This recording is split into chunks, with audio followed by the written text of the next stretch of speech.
एसओडीएल मुख्य कार्यालय सम्मुख में निखिल ओडिशा विद्युत मजदूर महासंघ नेतृत्व में विद्युत कर्मचारी माने दाबी उपस्थापन करछन्ते।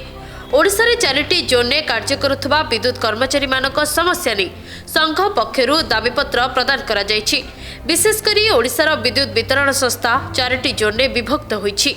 सेगुड़िक हेले टीपीएसओडीएल, टीपीसीओडीएल, टीपीएनओडीएल एवं टीपीडब्ल्यूओडीएल। एही 4टी कंपानी एवं टाटा अधीन में रहितबा बेले एही 4टी कंपानी रे ओडिशार भिन्न भिन्न अंचलर कर्मचारी माने कार्य करुछन्ति। चाकरी संकट कारणरू नियुक्ति प्रक्रिया रे भाग नहीं एही विद्युत कर्मचारी माने भिन्न भिन्न जोन रे नियुक्ति पाई वर्ष वर्ष हेब कार्य करि आसुछन्ति। तेबे निज घर परिवार को छाड़ी वर्ष वर्ष दूर रे रहिबा द्वारा निज आत्मीयक ठारू दूरे जिबा सह बुढ़ा बापा मांक सेवारू वंचित हेउछन्ति। ओडिशा भितरे रही विद्युत विभाग रो चाकरी करी सुधा निज घर परिवार ठारू दूरे रहिबा द्वारा सेमानक मानसिक स्वास्थ्य अवस्था मध्य ठीक रहु नाही। वर्तमान चाकरी सेमानक पई अभिशाप पालटिथिबा अभियोग करिसन्ति। टाटा पावर रे 4टी जोन रहितबारू एक अंतजोन बदली नीति प्रणयन करी घर छाड़ी वर्ष वर्ष हेब दूर रे रहुतबा कर्मचारी मानकु निज निज जोन को फेराई आनिबा पई आज टीपीसीओडीए को मुख्य निर्वाही अधिकारी को एक दाबीपत्र प्रदान करा जायछि। तुरंत ए नीति कार्यकारी करने को महासंघ दाबी करिछि। अन्यथा आगामी दिन में जोरदार आंदोलन हेबो बोली मध्य संघ पक्षरु चेतावनी दिया जायछि।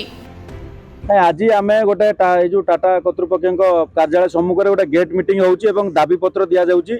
दाबी पत्र दबार कारण है आमर ये जो टीपीएसओडीएल जो विद्युत कर्मचारी माने चाकरी करिसंती आपण जानी आश्चर्य हे मैक्सिमम लोक बहुत अन्य जोन आमर ओडिशा रे 4टी जोन अच्छी 4टी जोन ने विभिन्न अंचल लोक अन्य अन्य अंचल चाकरी करिसंती। जेहेतु टाटा अधीन रे वर्तमान 4टी जाक विद्युत वितरण संस्था अच्छी तेणु आम बर्तमान टाटा मैनेजमेंट को अनुरोध करुचु कि एमानकर जो इंटर जोन ट्रांसफर पॉलिसी आरंभ कले कम से कम एमाने सेमानक घर पाखक जाई परिबे। आपण जानि देबे विद्युत गोटे अत्यावश्यक सेवा जोगौथिबा संस्था तेणु जितेबाला माने बन्या बात्या सब रुहति सहित पर्वपर्वाणी एमाने एठी रहिले तेणु सेमानकर घरे जो बुढ़ा बापा माँ रहिले पिला छुआ को एमाने देखि पारुनांती बड़ दयनीय अवस्था अछंती। तेणु ये जो टाटा आसिला परे एमानक मनरे गोटे आशा संचरिछि कम से कम एमाने घर को जाई परिबे।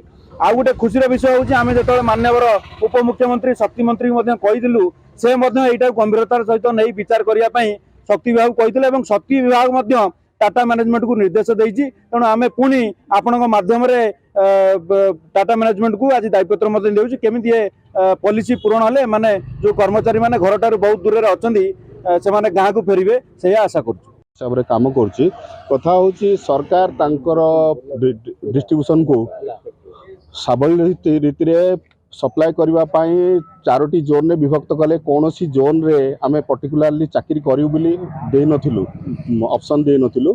सरकार तांकर नीति अनुसार हमको ए जोन को भाग करिक पठेले जोठी आमे भी 15 रु 20 वर्ष हलानी रही काम करि आसु एवं उपभोक्ता माननकु सेमाननकु केभरे भाव ठीक से पावर सप्लाई पाई परिबे से पाई चेष्टित अछु।